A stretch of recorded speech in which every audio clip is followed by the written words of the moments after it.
Hi mga beshi! For today's video, ang itatopic natin is tindahan problems, tindera problems. So, ito yung mga common problems ng mga tindera problems. Tulad ng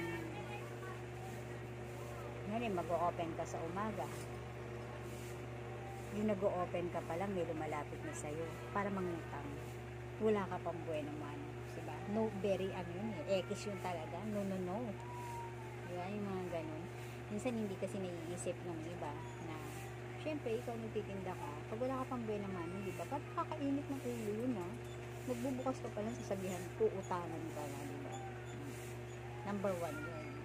So, next na na tindera problem is yung kapag okay lang naman yung kasi tayo naman yung mga consumer natin, yung mga mamimili natin, okay lang naman bumili kahit kanino kasi karapatan nila yung kung sino yung bibili, kanino sila gustong bumili, walang problema doon.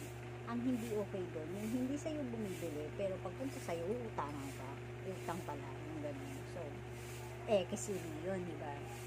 So, dapat hindi rin gano'n. At bilib na bilib ako sa hiya ng mga taong gano'n, syempre, diba? Hindi ka doon bumibili, tapos pag utang ka doon ka sa tindahan na hindi mo binibilan dahil yung binibilan mo hindi nagpapautang, diba? Pangit. Diba? Isa pa is ano pa ba? Isa pa yung halimbawa binibilang ka naman paminsan-minsan pero hindi madalas.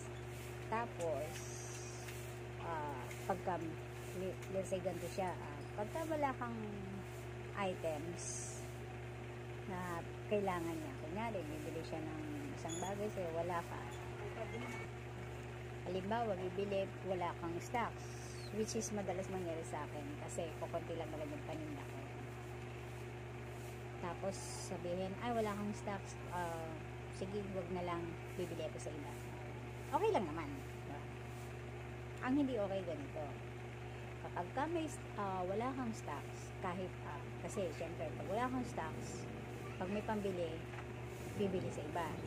Pero pagka uutang, sabihin, ay wala ka ng ganong brand, anong meron ka? Pag sinabi mong etong brand na ito lang ang meron ako, sige pwede na yan. Tapos sabay, palista na lang, diba? Ekis talaga yung mga ganyang attitude, ekis, diba? So ilan lang yan. So sa susunod babanggitin ko pa, madami yung mga ganyan, diba? Minsan susungit ka talaga pagka may tindahan ka, kailangan habang pasensya mo. So yun lang mga best, na share ko lang. Good vibes only.